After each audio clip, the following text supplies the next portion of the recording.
আপনারা মানুষের ভাষা বোঝার চেষ্টা করুন। মানুষের প্রশ্নের কি উত্তর দেবেন? জনগণ প্রশ্ন করছে যে মাননীয় প্রধানমন্ত্রী এখন যিনি ক্ষমতায় আসেন, নির্বাচনের আগে তিনি উত্তরবঙ্গে আবু সাইদ মুগ্ধর কবর জিয়ারত করতে গিয়ে তো শেষ পর্যন্ত গণভোটে হার পক্ষে ভোট দিতে বলেছে। এখন মানুষ আমাদের প্রশ্ন করে, তাহলে প্রধানমন্ত্রী তো দেখলাম গণমাধ্যমে ভোটের দিন 12 ফেব্রুয়ারি উনি ভোট কেন্দ্রে ঢুকলেন। তো ভোট কেন্দ্রে ঢুকলেন মানে আপনি হাতে ভোট দিয়েছেন? যদি তা দিয়ে থাকেন, হাতে ভোট দেওয়ার অর্থ হলো 84টি সংস্কারের বিষয়ে, 47টি সাংবিধানিক সংস্কারের বিষয়ে আপনি হাতে ভোট দিয়েছেন, যে হাতে কোনো নোট অফ ডিসেন্ট ছিল না।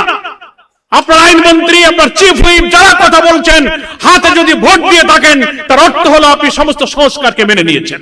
তা যদি মেনে নেন, তাহলে আপনি তার বিরুদ্ধে এখন কথা বলেন, ওটাকে অবৈধ বলেন, ওটা বেআইনি বলেন, তাহলে কি আপনি আপনার দেওয়া ভোটকে অস্বীকার করবেন?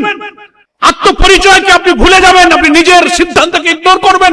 আর তা যদি না হয়, তাহলে আরেকটা পথ আছে, পার্লামেন্টে আপনাকে এসে বলতে হবে যে না, আমি হাতে ভোট দেইনি। জাতির কাছে সত্য স্বীকার করুন।